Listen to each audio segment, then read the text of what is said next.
పరిశుద్ధ గ్రంథం బైబిల్లో నుండి, బైబిల్లో 127వ కీర్తన మొదటి వాక్యం నుండి చదువుదాం. 127వ కీర్తన మనందరికీ సుపరిచయమైన కీర్తన. యెహోవా ఇల్లు కట్టించని ఎడల దాని కట్టువారి ప్రయాసము వ్యర్థమే. యెహోవా పట్టణమును కాపాడని ఎడల దాని కావలి కాయవారు రాత్రంతా మేలుకొని ఉండట వ్యర్థమే. మీరు వేకువనే లేచి చాలా రాత్రైన తర్వాత పండుకొనుచు కష్టార్జితమైన ఆహారం తినుచుండుట వ్యర్థమే. తన ప్రియులు నిద్రించుచు ఉండగా ఆయన వారికి ఇచ్చుచు ఉన్నాడు. తన ప్రియులు నిద్రించుచు ఉండగా ఆయన వారికి ఇచ్చుచు ఉన్నాడు. స్తోత్రం చెప్పండి అందరూ గట్టిగా. తన ప్రియులు ఎవరికి ప్రియులండి? దేవునికి ప్రియులు. దేవుడు ఇల్లు కట్టకపోతే కట్టాలనే ప్రయత్నాలు వ్యర్థం. దేవుడు ఒక పట్టణాన్ని కాపాడకపోతే కాపాడాలని మనం ప్రయత్నించే ప్రయత్నాలన్నీ కూడా వ్యర్థమే అవుతుంది. ఒక 50 మంది ఉంటే ఆ పట్టణాన్ని కాపాడలేరా? 40 మంది ఉంటే కాపాడలేరా? సరే, ఎంత సుదీర్ఘమైన ప్రార్థన చేసినా అది అయోగ్యమైన పట్టణం, సొదొమ గొమొర పట్టణం. సో కాపాడాలని అటు లోతు ప్రయత్నించిన, కాపాడాలని ఇక్కడ అబ్రహాము ప్రయత్నించిన, ఆ పట్టణం చివరికి అగ్ని గంధకాలు కురిపించబడి ఆ పట్టణం అంతా నాశనం అయిపోయింది. ఒక పట్టణం కాపాడాలంటే దేవుడు కాపాడాలి. లేదు, ఈ పట్టణాన్ని నేను కాపాడుతానని రాత్రింబగలు మనం అందరూ కనిపెట్టుకొని కావలి వారిగా ఉండి రాత్రంతా తిరిగినా ప్రమాదం అనేది ఏదో ఒక దిక్కు నుండి రానే వస్తుంది. ఆ పట్టణం పతనం అవుతుంది. కనుక కట్టాలన్నా ఆయనే కట్టాలి, కాపాడాలన్నా ఆయనే కాపాడాలి. స్తోత్రం చెప్పండి అది గట్టిగా. మీరు వేకున లేచి చాలా రాత్రి అయిన తర్వాత పండుకొనొచ్చు కష్టార్జితమైన ఆహారాన్ని తినడం కూడా వ్యర్థమే. వేకున లేచి 3కు లేస్తారో 4కు లేస్తారో తెలీదు, వేకున లేచి ఆ రోజంతా ఒకటే పరుగు పరుగు పరుగు పరుగు, చాలా రాత్రి అయిన తర్వాత పండుకుంటూ. దేనికోసం అమ్మ ఈ కష్టం అంటే? ఆహారం కోసం. కోటి విద్య కూటి కోసం అంటారు కదండి. ఎప్పుడో తెల్లవారుజాము లేచావు, రాత్రి ఎప్పుడో పడుకుంటావు, తినే అన్నం అంత అన్నం వేసుకొని, అంత పచ్చడి వేసుకొని, లేకపోతే అంత పెరుగు వేసుకొని అంత అన్నం తింటారు. అంత అన్నం ఆహారం కోసం మనిషి విపరీతమైన ప్రయాస, విపరీతమైన కష్టం. ఇది కూడా ఒక రకంగా వ్యర్థమే. కానీ బైబిల్ సెలవిస్తుంది, తన ప్రియులు నిద్రించుచు ఉండగా ఆయన వారికి ఇచ్చుచూ ఉన్నాడు. చప్పట్లు కొడుతూ ప్రభు స్తోత్రం చెప్పండి గట్టి గట్టి.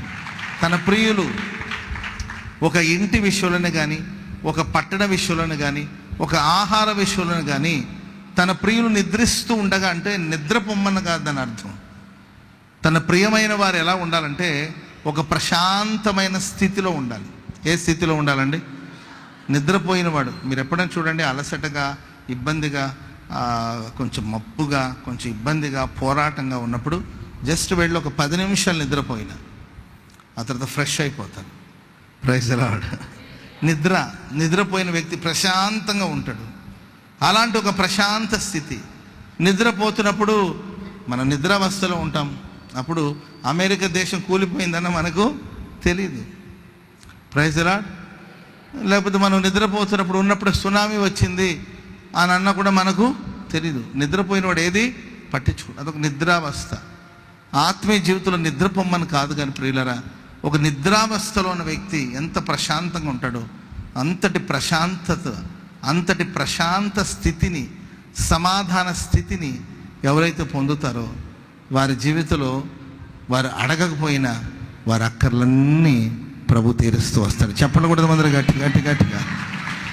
మనకు ఇల్లు కావాలని మనకెంత తెలుసో అంతకన్నా ఆయనకి తెలుసు.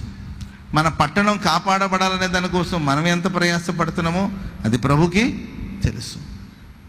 ఆకాశ పక్షులను పోషించే దేవుడికి తన ప్రియమైన పిల్లల్ని పోషించాలనేది తెలియదండి. ఖచ్చితంగా ప్రభు పోషిస్తాడు, సంరక్షిస్తాడు. తిండి కోసమో, ఇంటి కోసమో, కాపుదల కోసమో, ఆరోగ్యం కోసమో నీవు పరితపించాల్సిన అవసరం లేదు. ఇవి మనకు కావాలని మన పరలోకమందున తండ్రికి తెలుసు. ఆమెను చెప్పండి గట్టిగా. ఇక్కడ మీరు నేను చేయవలసిందంతా ఏంటంటే ఆయనకి ప్రియమైన వారుగా జీవించాలి. ఎలా జీవించాలండి? ఆయనకు ప్రియులుగా. యేసు ప్రభు గురించి తండ్రి ఇచ్చిన సాక్ష్యం ఏంటంటే, ఈయన నా ప్రియ కుమారుడు, ఈయన యందు నేను ఆనందిస్తున్నాను. దానియేలు, నువ్వు బహుప్రియుడవు. నువ్వు ఎలాంటి వాడివి? బహుప్రియుడవు. కనుకనే దేవుడి దగ్గర నుండి నేను నీ ఎద్దకు పంపబడ్డాను. నువ్వు భయపడవద్దు. ఎందుకు భయపడతావు? నువ్వు దేవునికి బహుప్రియుడవు, ఎందుకు అధైర్యపడతావు? దేవుడి దగ్గర నుండి, దేవుని సన్నిధి నుండి నేను పంపబడ్డాను. దేవుని స్థలంలో నిలబడే గాబ్రియేల్ నేను నీ ఎద్దకు పంపబడ్డాను. నువ్వు బహుప్రియుడవు. Praise the lord. గ్రహించే శక్తిని నేను నీకు అందిస్తున్నాను. ఇలా చెప్పుకుంటూ వెళ్తే బైబిల్లో ఎందరో దేవునికి ప్రియులైన వారు ఉన్నారు. నేను సుదీర్ఘంగా కాదు కానీ ఒక 2-3 విషయాలు, ఆయన ప్రియులు ఎలా ఉంటారు అనే మాట మనం ధ్యానం చేసుకోబోతున్నాం. ఎఫెసీయులకు రాసిన పత్రిక 5వ అధ్యాయము 1వ వాక్యం. ఎఫెసీయులకు రాసిన పత్రిక 5వ అధ్యాయం 1వ వచనం. కావున మీరు ప్రియులైన పిల్లల వలె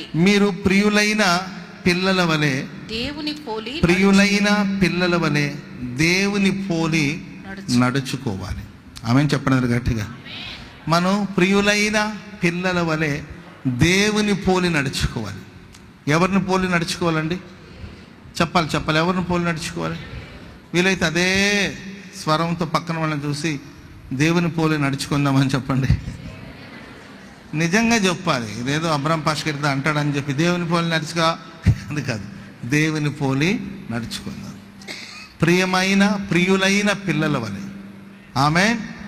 దేవునికి ఒక ప్రియమైన కుమారుడుగా, దేవునికి ప్రియమైన కుమార్తెగా, దేవునికి ప్రియమైన స్వాస్థ్యముగా, దేవునికి ప్రియమైన సంపదగా, దేవునికి ప్రియులైన పిల్లల వలె మనం నడుచుకోవాలని బైబిల్ సెలవిస్తుంది. యేసు ప్రభు మనకు చెప్పిన ఉపమానాల్లో ఒక శ్రేష్టమైన సారాంశాన్ని మనం చదువుతూ వస్తాం. అది లూకా సువార్త 15వ అధ్యాయంలో 11వ వచనం నుండి ప్రారంభించబడే సారాంశం. చదవండి.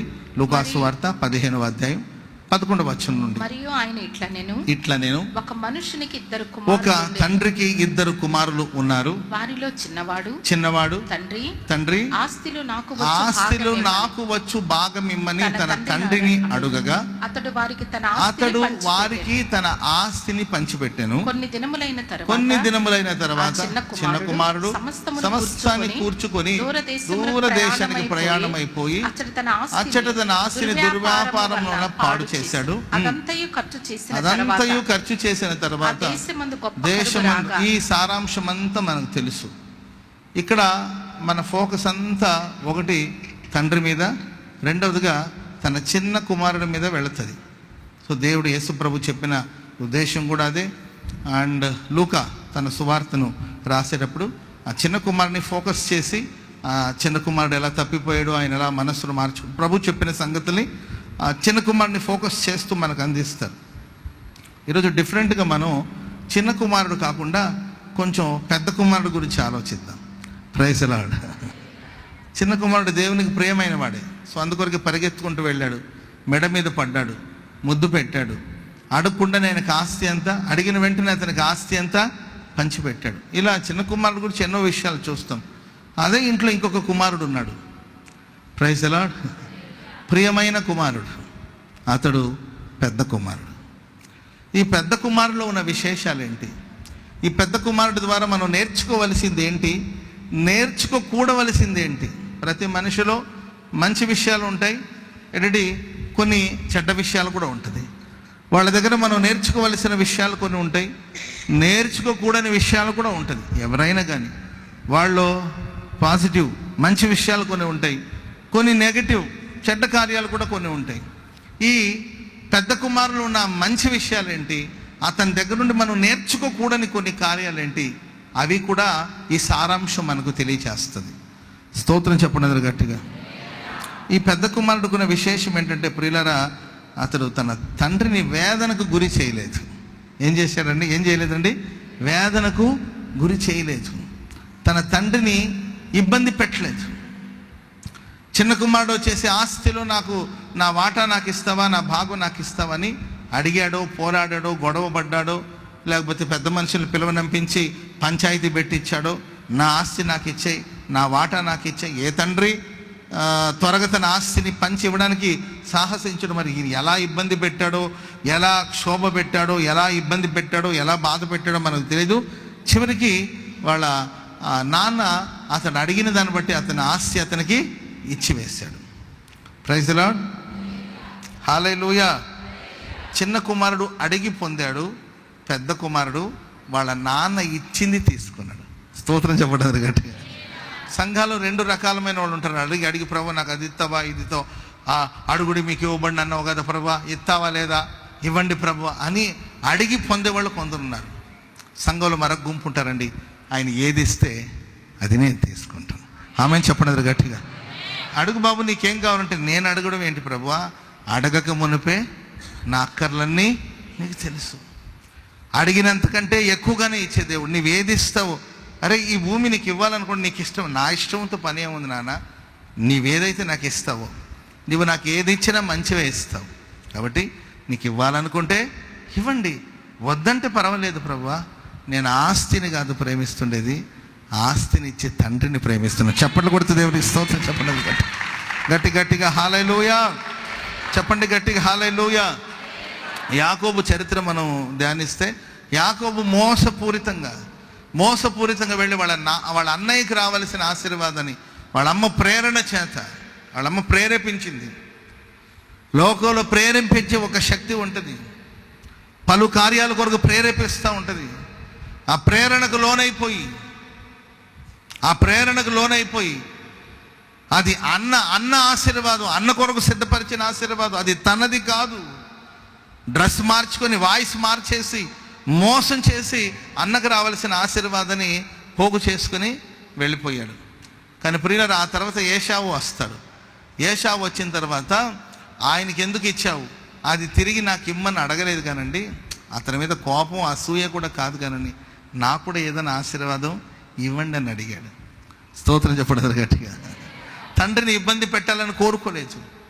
ముసలోడా చంపేస్తా, నేను గొంతు కోస్తా, అసలు నీకు అంత స్పృహ లేదా, తిండిపోతు ముసలోడా, తిండి పెట్టేసరికి పెద్దోడెవరు చిన్నోడెవరు గుర్తుపట్టలేదు, ఇట్లా గొడవ పెట్టుకున్నా. తండ్రి నాకేం ఒక ఆశీర్వాదం కూడా నాకు లేదా, ఒక్క బ్లెస్సింగ్ కూడా నాకు ఎటు చిన్నోడు తీసుకెళ్ళి నాకు ఒక్క బ్లెస్సింగ్ కూడా లేదా, ఒక్క ఆశీర్వాదం కూడా లేదా అని కన్నీళ్ళు పెట్టుకున్నాడు.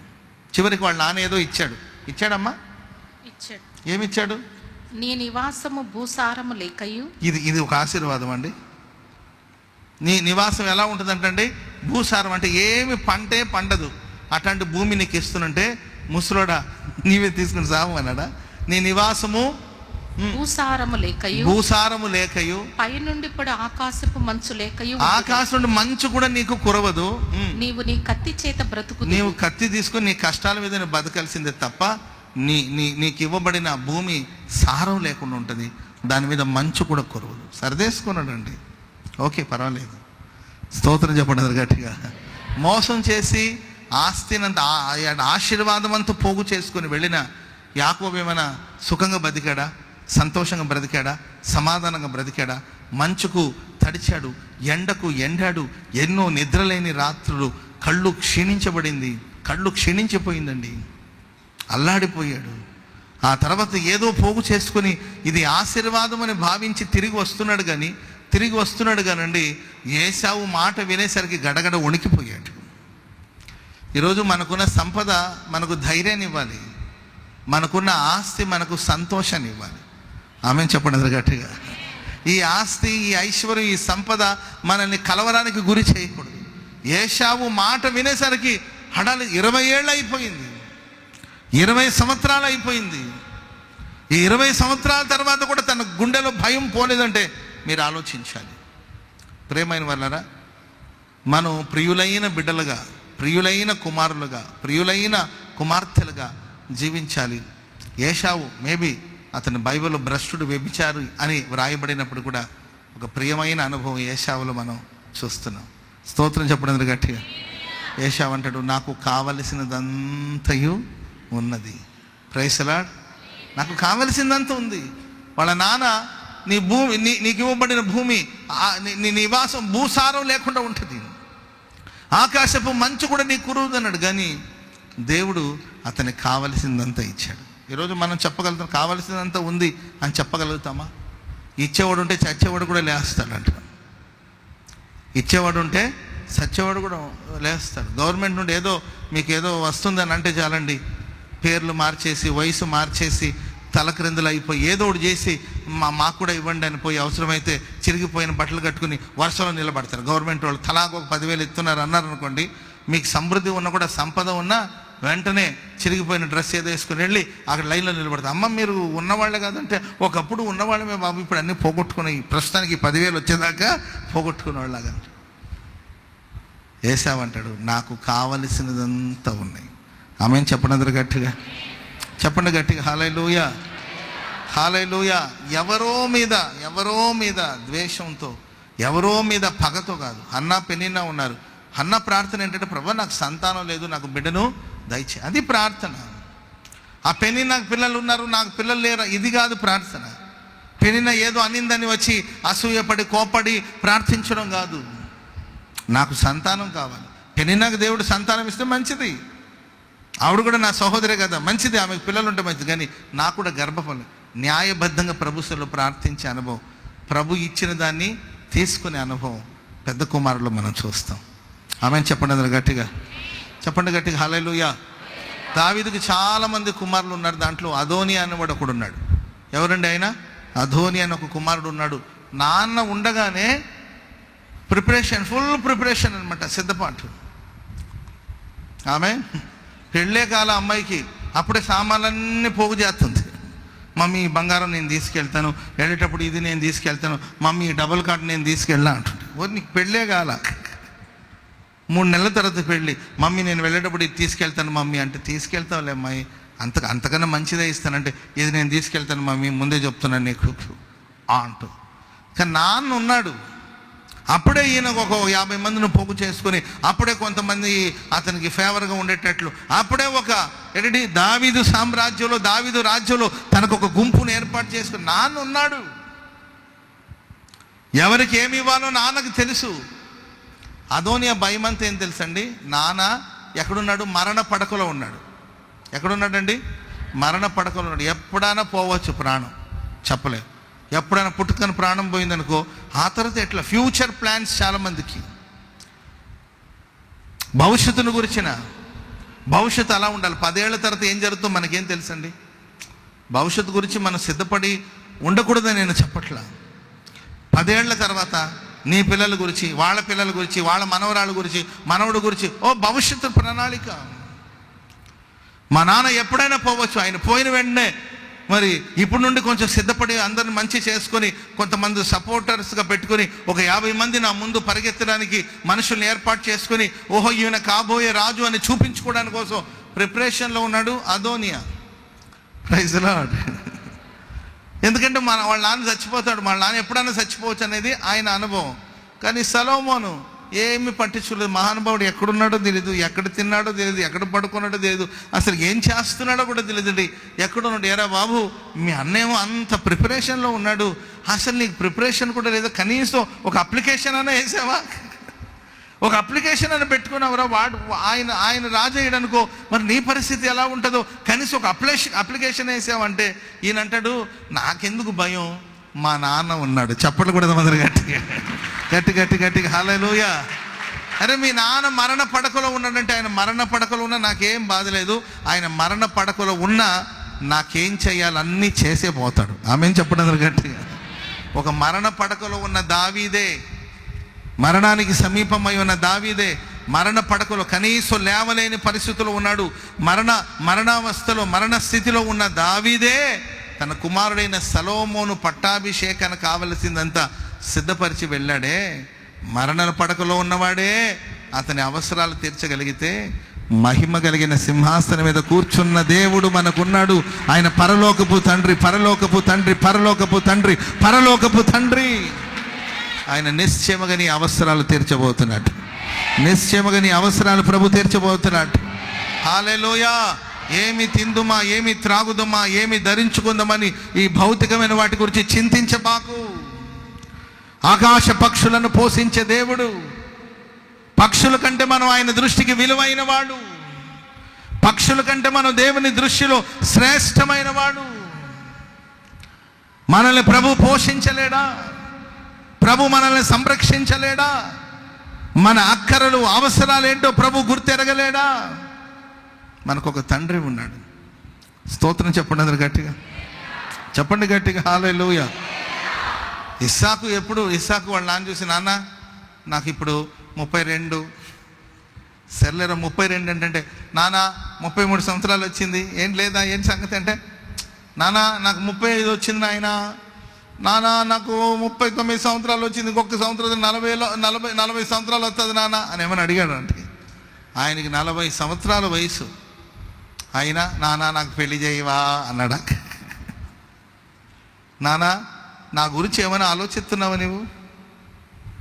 కొంతమంది అడుగుతుంటారు పేరు, నాన్న నీకు పెళ్ళైనప్పుడు నీ వయసు ఎంత? నాకు ఒక 20 ఉంటుందిరా. అమ్మ వయసు ఎంత? మీ అమ్మకి అప్పుడు ఎంతరా? చిన్నపిల్లరా? 16కి ఎటు చేసుకున్నానంటే, ఆధార్ కార్డులో 16 కానీ ఇంకొక 2 ఏళ్ళు 18 ఏళ్ళలాగా అట్లా రాపిచ్చి పెళ్లి చేసుకో. మరి నీవు 20 ఏళ్ళకే పెళ్లి చేసుకున్నావు, ఇప్పుడు నాకు 28 వస్తుంది, నా గురించి ఏమైనా పట్టించుకోరు. ఇట్లాంటి పిల్లలు ఇప్పుడున్న పిల్లలు. ఆయనకి 40 ఏళ్ళు వచ్చిందండి. నాన్న నాకు పెళ్లి చేయవా, నా గురించి ఏమైనా ఆలోచిస్తున్నావా? అమ్మ పోయింది, బాధపడుతున్నా నేను, నన్ను ఓదార్చడానికి, నన్ను పరామర్శించడానికి, బలపరచడానికి నాకు ఒక భార్య ఉండాలి కదా, నా కుటుంబం కూడా కట్టబడాలి కదా, నా గురించి ఏమైనా పట్టించుకుంటున్నామని ఏనాడని ఇస్తాక అడగలేదండి. ఎందుకంటే మా నాన్న ఉన్నాడు, చూసుకుంటాడు అంతే. Praise the Lord. పక్కన వాళ్ళు చూసి చెప్పండి, మన పరలోకమందున్న తండ్రి ఉన్నాడు, మన పరలోకపు తండ్రి ఉన్నాడు, ఆయన చూసుకుంటాడు అంతే. అందుకే కాబోలండి ఆ ఆస్తిని పంచే సబ్జెక్ట్ వచ్చినప్పుడు అబ్రహాము తన కలిగిందంతా ఇస్సాకుకి ఇచ్చాడు. ఎందుకంటే ప్రియుడైన కుమారుడు. ఆమెను చెప్పండి అందరు గట్టి. మీరు దేవునికి ప్రియంగా బ్రతకండి. ఆయన దేవుని నామ ఘనత నిమిత్తం, ఆయన నామ మహిమ నిమిత్తం మీరు బ్రతకండి అంతే. ప్రభు నాకు అది ఇస్తావా, ఇది ఇస్తావా, బహుమానం ఇస్తావా, దీని గురించిన పోరాటాలు మనకు అవసరం లేదండి. ఆయన ఇచ్చిందని మనం తీసుకుందాం అంతే. Praise the Lord. తండ్రి కూడా పెద్ద కుమారుడు అంటాడు, నావన్నీ నీవే కదా. Praise the Lord. హల్లెలూయా. ఎల్లప్పుడూ నీవు నాతో ఉన్నావు, నావన్నీ నీవే కదా. ఆయన వచ్చాడు, సరే వాడు వచ్చాడు, వాడికి ఏదో అంత ఆహారం పెట్టాము, ఒక జత బట్టలు ఇచ్చాము, పాత ఉంగరం ఏదో ఉంటే అదట ఏళ్ళకి తొలగించాము, చెప్పులు లేకుండా తిరిగితే ఏం బాగుంటుంది, చెప్పులు ఇచ్చాం. కానీ నీవు ఎల్లప్పుడూ నాతో ఉన్నావురా, నావన్నీ నీవే. దేవునికి ప్రియులుగా ఎవరైతే బ్రతుకుతారో వారి ప్రతి అవసరాలు దేవుడు మహిమైశ్వర్లో తీరుస్తాడు. కనుక నీవు నేను చేయవలసిందంటే దేవునికి ప్రియమైన బిడ్డలుగా బ్రతకాలి. మనం ఆయనకు ప్రియమైన బిడ్డలుగా బ్రతకడం గురించి ఆలోచించాం కానండి. ప్రభు మనకేమి ఇస్తాడు, వాళ్ళకి ఏమి ఇచ్చాడు, మనకేమి ఇస్తాడు. వాళ్ళు ఏం తింటున్నారు, మనకేమి ఇస్తున్నారు. వాళ్ళు తింటున్న తిండి దగ్గర నుండి అలాంటి బిర్యానీ వాసన వస్తుంది. మా పొట్లంలో ఏంటది సార్, ఆ పొట్లంలో ఏముంది, ఈ పొట్లం, అందరికీ ఒకే పొట్లం ఏంటండి. మీ పొట్లంలో ఉన్న పులిహోరలో నిమ్మకాయ పులిహోర అది అర్థమైందండి. నీ పొట్లం దేవుడు నాకు ఇచ్చింది, దీంట్లో నేను హ్యాపీగా ఉంటాను అంతే. దేవుడు నాకు ఇచ్చిన పరిచర్యలు నేను సంతోషంగా ఉంటాను అంతే.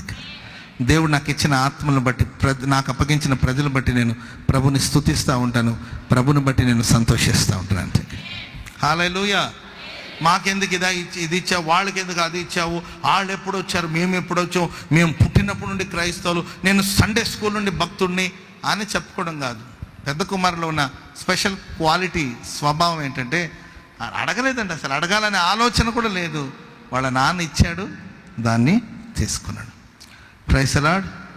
వచ్చిన వాళ్ళందరికీ యేసు ప్రభు 5 రొట్టెలు 2 చిన్న చేపల్ని పంచి ఇచ్చాడు. ఈ బ్యాచ్ ఎప్పుడు రొట్టెల కోసమే వస్తుంటారు. ఒక కూటానికి వస్తే రొట్టెలు పంచారండి, శుభ్రంగా తిన్నారు. ఇంకో కూటానికి వస్తే అక్కడ రొట్టెలు ఇవ్వాల.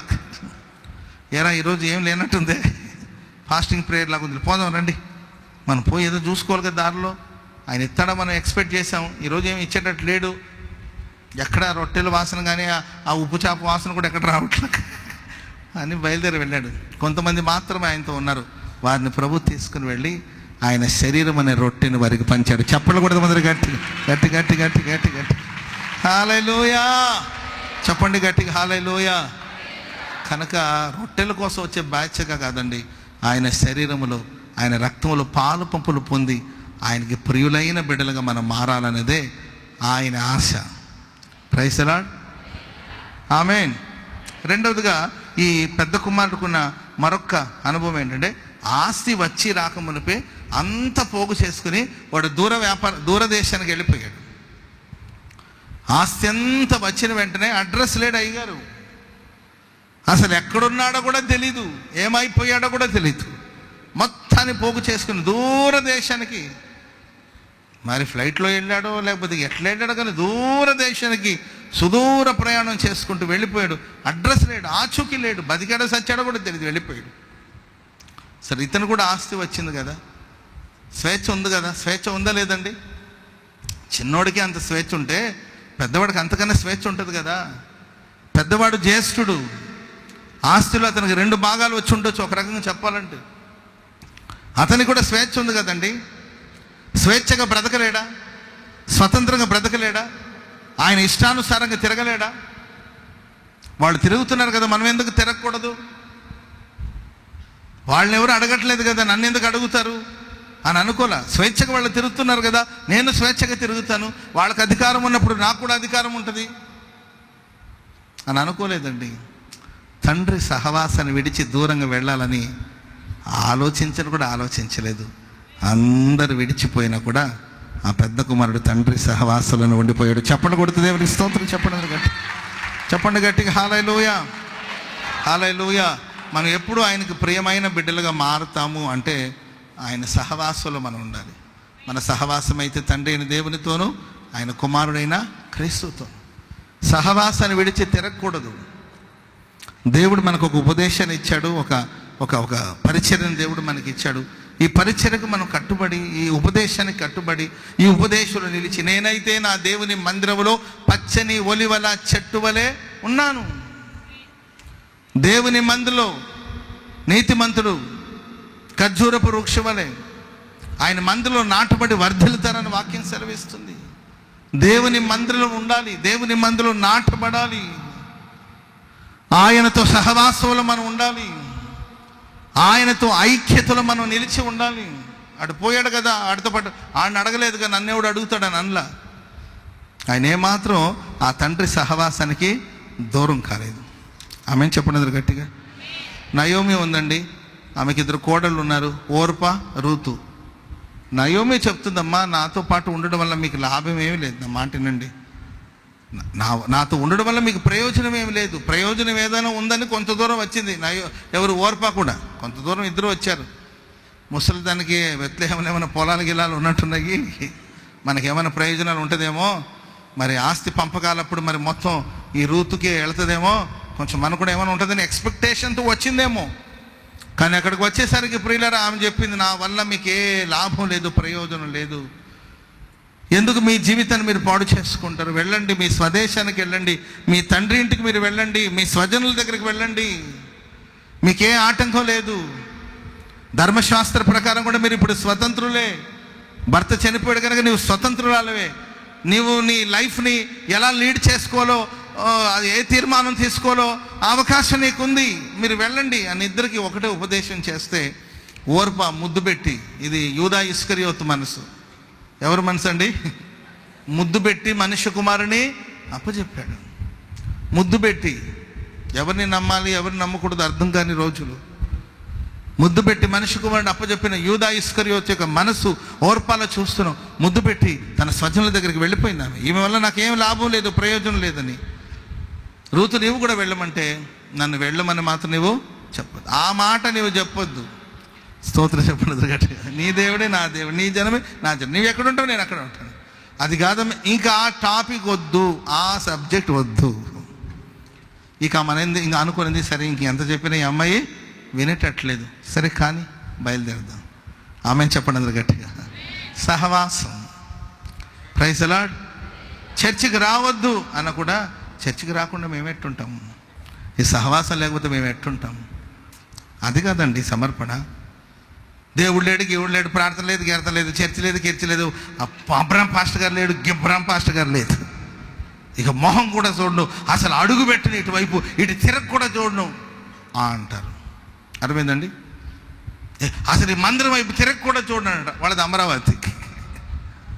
కూర్చొని లేచిన గుంటూరుకు రావాలి, వెళ్ళాలంటే ఈ దారిలోనే వెళ్ళాలి. Praise the Lord. ఇటు తిరగ కూడా చూడను, అసలు మొహాలు కూడా చూడను అంటుంటారు కొంతమంది. ఏది ఏమైనా ఈ సహవాసాన్ని నేను దూరం కాను. నిన్ను విడచి నీ ప్రేమ మరచి నేనెటు పోగలను దేవా, ఎవరు నీ ప్రేమ నాకిల చూపగలరు,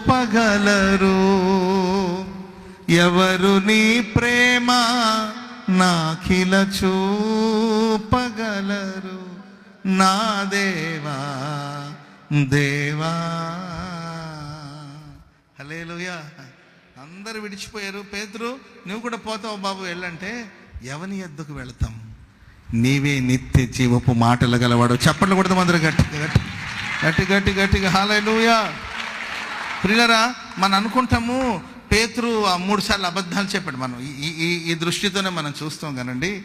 ఆ మహానుభావుడు ఆనాడు చెప్పాడు కదండి, నిన్ను విడిచి నేను ఎక్కడ పోగలుగుతాను, నీవే నిత్య జీవపు మాటలు గలవాడని. దూరం నుండి ఆయన వెంబడిస్తూనే ఉన్నాడండి. ఆమె చెప్పడం గట్టిగా. పూర్తిగా వదిలేసి వెళ్ళిపోలా, నన్ను చంపుతారేమోనే మరణ భయం ఒకవేళ ఉన్నప్పటికీ కూడా ఆయన వెంబడిస్తూనే ఉన్నాడు. దూరం నుండి వెంబడిస్తున్నాడు. వెంబడించటం మానలేదు. ఆయన సహవాసానికి దూరం కాలేదు. అందుకే దేవుడు ఆయన్ని, పేతురు మరలా కనికరించి కృప చూపించి అవకాశాన్ని ప్రభు మరలా ప్రసాదించాడు. కనుక ఎల్లప్పుడూ ప్రభు సహవాసంలో మనం ఉండాలి. యాకోబు యోసేపు ఇద్దరి ప్రాణం పెనవేసుకొని పోయిందంట. ఆమె చెప్పడం అందరూ గట్టిగా వేసాను కదా. అందుకే రాశారు ఈ పాట, నా ప్రాణముతో పెనవేసుకున్నావు నీవు, నా జీవిత భాగస్వామివి నీవు, నా ప్రాణముతో పెనవేసుకున్నావు నీవు, నాకే సమృద్ధిగాని కృపను పంచావు, నా యేసు రాజా కృపాసాగరా అనంత స్తోత్ర. Praise the Lord. వాళ్ళిద్దరూ ఒకరి మీద ఒకరికి మిక్కటమైన ప్రేమ, అపరిమితమైన ప్రేమ. ఆ ప్రేమను దూరం చేయాలని, ఆ ఫెలోషిప్ని పాడు చేయాలనే అన్నలందరూ పోగైపోయి, ఈడంటే ఎందుకు అంత ప్రేమ, అందరూ పిల్లలమే కదా, ఈయన మీద ఎందుకు అంత అఫెక్షన్, ఎందుకు అంత ప్రేమ, అతనికి రంగురంగు చొక్కాయి గుట్టించడం ఎందుకు అని చెప్పి ఆ ఫెలోషిప్ని పాడు చేయడానికి, సహవాసాన్ని పాడు చేయడానికి కొరికే అతని వస్త్రాన్ని తీసుకుని ఆ వస్త్రానికి రక్తం పూసి, మసి పూసి, రక్తం పూసి అతని ఒట్టి గుంటలో వేసి ఐగుప్తు దేశం ఇన్ని చేశారండి. కానీ యోసేపు ఐగుప్తు దేశంలో సర్వసమృద్ధి అనుభవిస్తున్నప్పుడు కూడా తన మనసు మాత్రం తన తండ్రి సహవాసం కోసం పరితపిస్తూ ఉంది. ఆమె చెప్పడం గట్టిగా. సర్లే ఎటో వచ్చేసాం, ఇక వాళ్ళతో నాకేం పని, వాళ్ళతో నాకేం పని అని లేదండి. నా తండ్రి ఇంకా బ్రతికే ఉన్నాడు. మీ తండ్రి ఇంకా బ్రతికే ఉన్నాడా? Praise the Lord. సహోదరుడు, తండ్రి బ్రతికే ఉన్నాడా? ఆ తర్వాత తను ప్రత్యక్షపరచుకొని బయలుపరుచుకున్న తర్వాత వెంటనే వాహనాలు పంపించి నాన్న ఇక్కడికి తీసుకురండి. ఆమె చెప్పడం గట్టిగా. ఐగుప్తు దేశంలో సమృద్ధి ఉంది. ఇదిగో దేవుడు ఐగుప్తు దేశంలో అధిపతిగా నియమించాడు. ఈ వాహనాలని తీసుకెళ్ళండి, బండ్లని తీసుకెళ్ళండి, మా నాన్నని తీసుకురండి, మా నాన్న సహవాసం నాకు కావాలి, మా నాన్న ఫెలోషిప్ నాకు కావాలి, మా నాన్నతో నేను ఉండాలి, నాన్నని తీసుకురండి అని పంపిస్తే యాకోబుని తీసుకొని మొత్తం మీద వచ్చారండి. కరువు ఎన్ని సంవత్సరాలు ఉంది? 7 సంవత్సరాలు. చెప్పాలి, కరువు ఎన్ని సంవత్సరాలు? వాళ్ళు ఎందుకు వచ్చారు? వాళ్ళ దేశాన్ని వదిలి కరువు, తిండి లేక, ఆహారం లేకుండా మొత్తం మీద అక్కడికి రావడం జరిగింది. సరే, అక్కడ 7 ఏళ్ళు ఉన్నారు. కరువు పూర్తి అయింది. మేబీ నా ఇమాజినేషన్ ఇదండి. యాకోబు, నాన్న యోసేపు, నేను చూశానురా, ప్రాణం తెప్పరిల్లింది. ఓకే, ఇప్పుడు కరువు అంతా కూడా పోయింది, పరిస్థితులను కుదుటపడింది, నేను చిన్నగా ఇంకా బయలుదేరి వెళ్తాను, మా స్వదేశానికి నేను వెళ్తాను. నీవెప్పుడో పండగ కానీ, క్రిస్మస్ కానీ, ఈస్టర్ కానీ, పండగ ఎప్పుడైనా వీలు చూసుకొని పిల్లలతో పాటు రా, వెళ్ళిపోతాం. ఇల్లు వాకిళ్ళన్నీ వదిలేసి వచ్చేసాం, మేము వెళ్ళాలి కదా, మరి దేవుడు వాగ్దానం చేసిన దేశం కదా, పోతానని మేబీ అనుండొచ్చేమో. కానీ నాన్న లేదు, కరువు తీరిపోయినా పర్వాలేదు. Praise the lord. నీవున్నంత వరకు నేను నీకు తోడుగా ఉంటాను, నేనున్నంత వరకు నీవు నాకు తోడుగా ఉండాలి. చప్పట్లు కొడతాం అందరూ గట్టిగా గట్టిగా గట్టిగా. హల్లెలూయా. సహవాసం, దేవునితో సహవాసం, సంఘముతో సహవాసం. Praise the Lord. చెప్పండి గట్టిగా హల్లెలూయా. చిన్న కుమారుడు ఉన్నాడండి. చిన్న కుమారుడు వాళ్ళ నాన్న సహవాసానికి వచ్చాడు. ఎందుకు వచ్చాడు చెప్పండి చూద్దాం.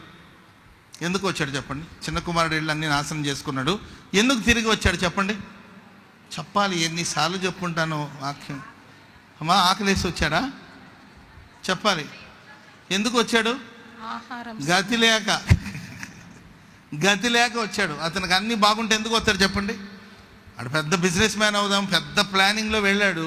ప్లాన్ అంతా విఫలమైపోయింది. కడుపు కాలుతుంది, ఆకలితో చచ్చిపోతున్నాడు. పొట్టు తిందామన్నా దొరకట్లా. దొరికింటే ఎందుకు వచ్చేవాడు? పొట్టు తినైనా బతికేవాడు అక్కడే. అర్థమైంది? ఇగో ఎందుకు వస్తాడు చెప్పండి. పొట్టు కూడా దొరకలా, ఇక మరణమే శరణం అనుకున్నాడు. అప్పుడు గతి లేక వచ్చాడు. అంతే. కొంతమంది గతి లేకుండా దేవునితో సహవాసం చేస్తుంటారు. మనకు గతి లేదు, దేవుడే గతి, ఆయన ఇవ్వకపోతే మనం ఎలా బతుకుతాం, ఏదో అట్లాంటి ఈ కాలం గడిపేద్దాం. ఆయన ఇచ్చే ఆస్తి కోసం, ఆశీర్వాదం కోసం కాదండి, ఆయన మీద ప్రేమ చేత మనం ఆయన వెంబడించాలి. చెప్పండి కూడా అందరూ గట్టి గట్టి గట్టి గట్టిగా హల్లెలూయా. చెప్పండి గట్టిగా హల్లెలూయా. హల్లెలూయా. సరే, ఇంకొక మాట కూడా చెప్తాను. లూకాసు వార్త 15వ అధ్యాయం 29 చదవండి. అందుకతడు తన తండ్రితో ఇదిగో ఇన్ని ఏండ్ల నుండి నిన్ను సేవించుచున్నాను. ఇన్ని సంవత్సరాల నుండి నేను నిన్ను సేవించుచున్నాను. సేవించడం అంటే సేవ చేయడం. ఆమె చెప్పండి అందరూ గట్టిగా చెప్పాలి. ఏం చేయడం అండి? ఇన్ని సంవత్సరాల నుండి నేను నీకు సేవ చేస్తున్నాను, ఇన్నేళ్ళ నుండి నీకు పని చేస్తున్నాను. అండ్ తప్పిపోయిన కుమారుడు తిరిగి వచ్చినప్పుడు పెద్ద కుమారుడు ఎక్కడున్నాడు? పొలములో. ఎక్కడున్నాడండి? అప్పటికి ఆయన పొలంలోనే ఉన్నాడు. Praise the Lord. నేనెందుకు పని చేయాలి? నేనెందుకు చేయాలి పని? ఇక్కడ కొంతమంది పెద్ద పెద్ద చదువుకున్న వాళ్ళు ఉన్నారు, టీచర్లు ఉన్నారు, మెడికల్ డిపార్ట్మెంట్లో పనిచేసే వాళ్ళు ఉన్నారు. ఒక్కొక్కరికి 50,000 జీతాలు వచ్చేవాళ్ళు ఉన్నారు, 70,000 జీతాలు వచ్చేవాళ్ళు ఉన్నారు, ₹1,00,000 జీతాలు కలిగిన వాళ్ళు ఉన్నారు, చాలామంది ఉన్నారు. మంచి జీతాలు తెచ్చుకున్న వాళ్ళు ఉన్నారు. Praise the Lord. వాళ్ళు వచ్చేసి నాకు చేపరే, ఈ మాయి నాకే చేపరేంటమ్మా, నీ చదువు, నువ్వు చేస్తున్న ఉద్యోగం, నీ జీతం ఎంత, నీకెందుకు లేమంట. ఊకోయా, నేను బయట పెద్ద జీతగతిని కావచ్చు, లేకపోతే జీతగాడిని కావచ్చు, ఇక్కడ నేను దేవుని బిడ్డని, ఇక్కడ హక్కు ఉంది నాకు, నేను దేవుని మందిలో పరిచర్య చేయాలి. Praise the Lord. అమ్మా వాళ్ళు ఎవరో చేస్తారులేమ్మా పనోళ్ళు అంటే, పనోళ్ళు చేసింది పనోళ్ళు చేసినట్టుగానే ఉంటుంది.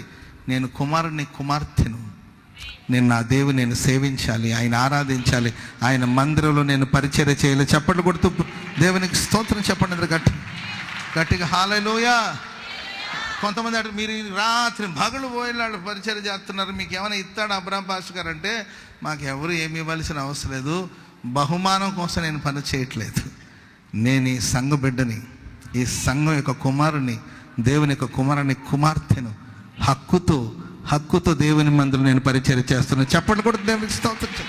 గట్టి హల్లెలూయా.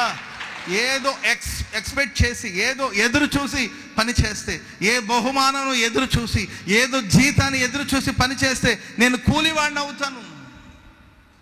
నీకే ఆస్తిని ఇచ్చేసాడుగా బాబు, బోళ్ళంత ఆస్తిని ఇచ్చాడు, నీవెందుకు పనిలో. చాలామంది పని మనుషులు ఉన్నారు కదా, వాళ్ళు పని చేస్తారు కదా, చేయొచ్చు. పనివాళ్ళు చేసిన పనివాళ్ళు చేసుగానే ఉంటుంది.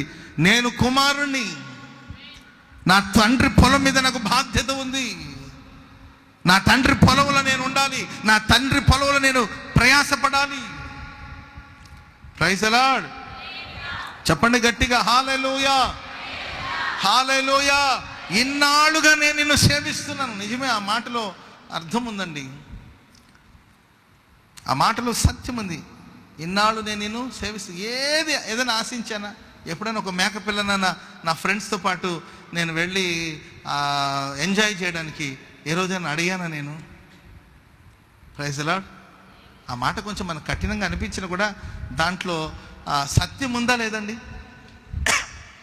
ఆడికి ఫ్రెండ్స్ లేరా? ఏమా మీకు ఫ్రెండ్స్ లేరా? మీకు ఫ్రెండ్స్ లేరో చెప్పండి? ప్రతి వాళ్ళకి ఎవరో స్నేహితులు ఉంటారు. మీ స్నేహితులతో కలిసి ఏనాడు రెస్టారెంట్కి వెళ్ళి శుభ్రం కనీసం పెద్ద 5 స్టార్ హోటల్కి వెళ్ళకపోయినా ఆ రోడ్డు పక్కన నేతి ఇడ్లీ అమ్ముతారు కదండి, లేకపోతే ఆ పానీపూరి బండి దగ్గరికన్నా వెళ్ళి లక్షల రూపాయలు కాకపోయినా కనీసం ఒక 100 రూపాయలు ఖర్చు పెట్టి 4 పానీపూరి తిని వచ్చిన స్థితి ఉంటుంది కదా. Praise Lord. ఏనాడైనా నాన్న నేను ఒక మేకప్ పిల్లనివ్వండి, వీకెండ్ పార్టీకి వెళ్ళి నేను నా ఫ్రెండ్స్తో పాటు తిని తాగి వస్తానన్న. పొలంలో రాత్రి మగులు కష్టపడి ఈనాడు నాన్న నేను నిన్ను సేవిస్తున్నాను. Praise lord. అమెరికాలో మొన్న ఒక దైవ సేవకుడిని కాల్చి చంపేశారు. చార్లీస్ క్రిక్ అనే వ్యక్తిని చంపేశారు. ఆయన గురించి నేను 2-3 విషయాలు, అంటే ఆయన గురించి ఏంటంటే న్యూస్లో వాటిలో పెట్టి నేను చూశాను. ఆయన 31 ఇయర్స్ అంటే ఆయనకు 31 సంవత్సరాలు. ఎక్కడికి వెళ్ళినా ఆయన ప్రభు గురించి ప్రకటిస్తుంటాడు.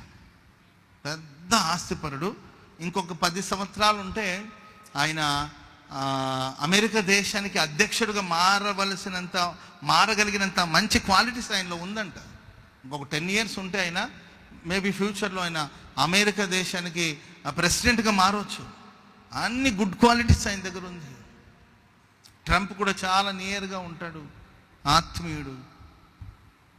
ఆయన ఏ డిబేట్లు వీటికి వెళ్ళినా, ఎక్కడికి వెళ్ళినా, ఎవరు ఎలాంటి ప్రశ్నలు అడిగినా, ఎన్ని ప్రశ్నలు అడిగినా ఆయన చిరునవ్వుతో సమాధానం చెప్తాడే తప్ప ఎక్కడ ఉక్రోషంగా వాద వివాదాలు పడిపోయి ఉక్రోషంగా ప్రవర్తించే అనుభవం ఎక్కడ చూసినా చిరునవ్వుతో సమాధానం చెప్పే ఒక మంచి దైవజనుడు.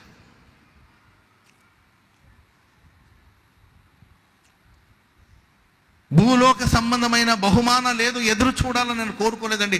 ప్రతి స్థలములో క్రీస్తుని ప్రకటించాలి, దేవుని ప్రకటించాలి, దేశానికి క్షేమం జరగాలి, దేశంలో ఉన్న ప్రజలు క్రమశిక్షణగా బ్రతకాలి, నీతి తప్పి ప్రవర్తిస్తున్న మనుషులకు నీతిని ప్రకటించాలి. ప్రతి స్థలమందు క్రీస్తు ప్రేమను, పవిత్రతను ప్రకటిస్తూ వచ్చాడు ఆయన. బాధాకరమైన విషయం అండి, చంపేశారు ఆయన. ప్రేమైన వల్లరా, ఈ భక్తులందరూ కూడా భూలోక సంబంధమైన బహుమతుల కోసం, ఘనత కోసం పోరాడిన వాళ్ళు కాదండి. నా తండ్రి పని మీద నేను ఉండాలి, నా తండ్రి పని నేను చేయాలి, నా తండ్రిని నేను సేవించాలి, నా తండ్రి పనికి పరలోకమందు నాకు ప్రతిఫలం దయచేస్తుంది. ఆయన భూమి మీద బ్రతికిన కాలం కొంచెమే కావచ్చండి, కానీ పరలోకమందు ఆ భక్తుడికి దేవుడు గొప్ప ప్రతిఫలాన్ని దేవుడు అనుగ్రహించబోతున్నాడు.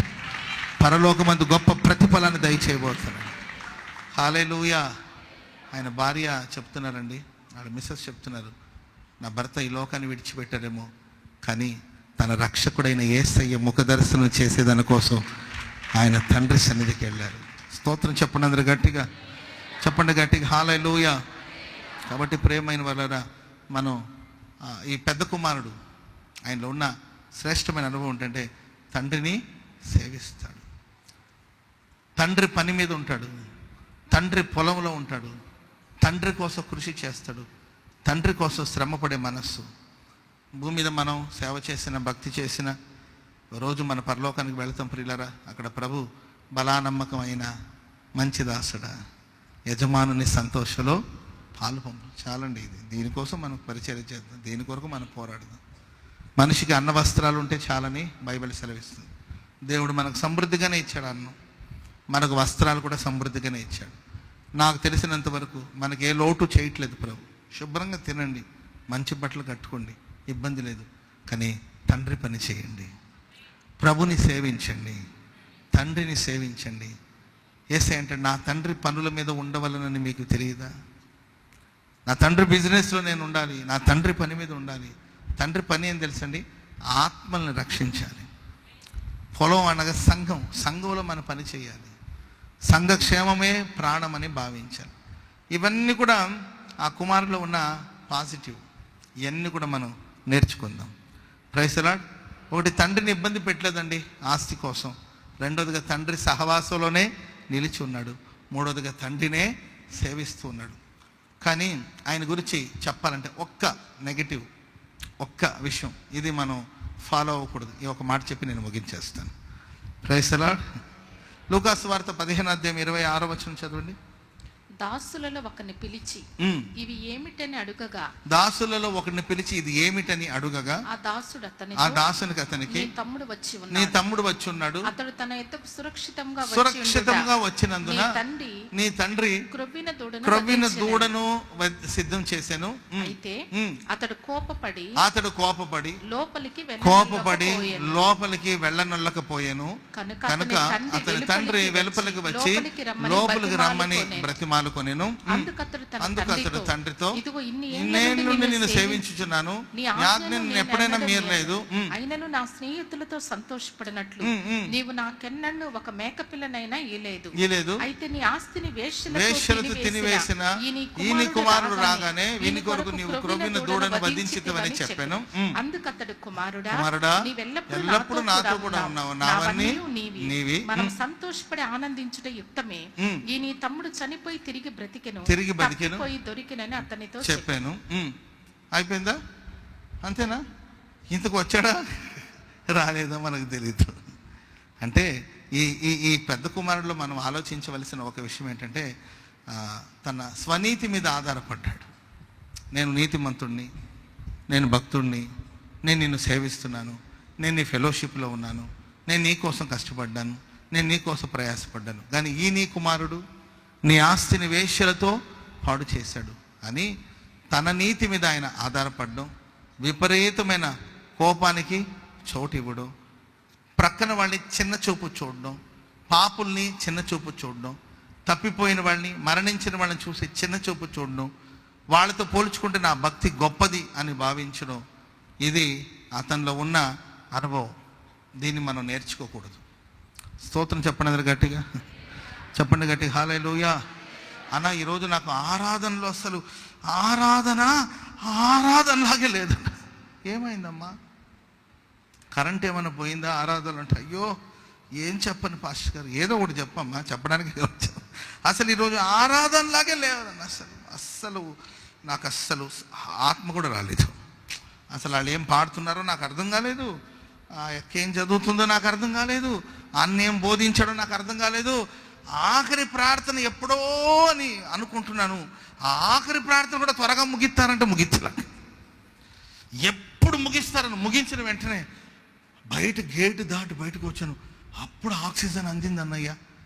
ఏమైందమ్మా అంత బాధ అంటే, నా పక్క నా పనికి మళ్ళీ తెచ్చి కూర్చుందంటే. ఏ పనికి మళ్ళీదంటే అదేనన్నయ్య మొన్న వారం గొడవ అయింది మీకు తెలీదా అంటే, ఏం గొడవ అంటే, మొన్న వారం నాకు ఆ 4 ఇళ్ళు అవతల ఒక ఆమె ఉంటుంది కదా, ఆమె కూడా మన చర్చిగా వస్తుంది, ఆమెకి నాకు ఏదో చిన్న గొడవ అయింది, మరి నేను వచ్చి కూర్చొని కళ్ళు మూసుకొని ఉన్నాను అన్నయ్య, ఎప్పుడు వచ్చి కూర్చొనిందో తెలియదు. ఇక నేను కళ్ళు మూసుకొని తండ్రి అయ్యా దిగిరానాయనా అనుకొని ఇటు చూస్తే అది కూర్చున్నది పక్కన. దానికి సిగ్గుందా అన్న? అసలు సిగ్గుందా దానికి? అది వచ్చి నా పక్కన కూర్చోకపోతే మందిరం అంతా ఖాళీగా ఉంది, అటు పోయి కూర్చోవచ్చుగా. లేస్తాదేమో అని చూస్తున్నానన్న, అసలు లేవట్లా. చప్పట్లు కొడుతుంది, నవ్వుతుంది, ఆనందిస్తుంది, ఆరాధిస్తుంది, రెఫరెన్స్లు చెప్తుంటే మొత్తం చదువుతుంది, రాస్తుంది. దాని చదివి ఎంత అన్నయ్య నీకు తెలుసా అంటే, తెలీదమ్మా, అడిగి కనుక్కొని చెప్తాను. అది 3వ క్లాస్ కూడా చదువులా, దానికి అవసరమన్నా రాసింది. అసలు నాకు ఆరాధనలాగే లేదన్నయ్య ఈ రోజు ఎంత. ఈరోజు సాయంత్రం ఏమైనా ఆరాధన ఉందన్నయ్య? ఉంటుంది కదా, ఉంటే సాయంత్రం వస్తా. నాకు ఈరోజు అంటే ఆరాధించడానికి నీకేంటమ్మా ఇబ్బంది అంటే, ఆమెకు నచ్చని మనుషులు, ఆమెకు గిట్టని మనుషులు ఎవరో పక్కన కూర్చుండిపోయేసరికి ఈమె భక్తి ఎంత ఆవిరైపోయింది. ఆడు చనిపోయాడు, తిరిగి వచ్చాడు, ఆత్మీయంగా చనిపోయాడు, తిరిగి వచ్చాడు. వాడు తప్పిపోయాడు, తిరిగి వచ్చాడు. నాన్న చేర్చుకున్నాడు, అది నాన్న ఇష్టం. Praise the Lord. ఎప్పటికైనా కానీ భక్తి విషయంలో ఎవరిని పోల్చుకోవద్దు. ఎవరి పరుగు పందులో వాళ్ళు ఓపిక పరిగెత్తుతుంటారు, అంతే. ఆమె చెప్పండి అందరు గట్టిగా హల్లెలూయా. చెప్పండి గట్టిగా హల్లెలూయా. ఇప్పుడు విందుకు పిలిచాడు సీమోన్ అనే వ్యక్తి. సీమోన్ అయినా యేసు ప్రభుని విందుకు పిలిచాడు. పిలిస్తే యూదుల ఆచారం ప్రకారం ఏం చేయాలంటే వచ్చిన వాళ్ళకి ముందు కాళ్ళు కడుక్కోవడానికి నీళ్ళు ఇవ్వాలి. మంచి అలవాటు అది, మనమైనా పాటిస్తే మంచిదే. ముందు రావగా కాళ్ళు కడుక్కొని లోపలికి వస్తే మంచిది, మంచి అలవాటే. కరోనా నేర్పింది, కరోనా పోగానే మరలా కామన్ అయిపోయింది. మనం కూడా కాళ్ళు కడుక్కొని లోపలికి వచ్చేవాళ్ళు, మంచి పద్ధతి అది, మంచి ఆలోచన. యూదులు వచ్చేవాళ్ళందరూ ఎండలో వస్తారు కదండి, కాళ్ళు కడుక్కొని లోపలికి వస్తారు. రావగానే ఒక హగ్ ఇచ్చి ఒక ముద్దు పెడతారు, వాళ్ళకి ప్రేమతో కూడిన ముద్దు పెట్టి ఆహ్వానిస్తారు. ఇవన్నీ చేయలే ఈ మనిషి. యేసు ప్రభు పట్టించుకున్నాడా? పట్టించుకోడు, ఇవన్నీ పట్టించుకోడు ప్రభు. స్తోత్రం చెప్పడం గట్టిగా. చూడ ఆమె నాకు వందనాలు చెప్పినట్లే, చూడు చెప్తుందేమో చూస్తాను, నాకు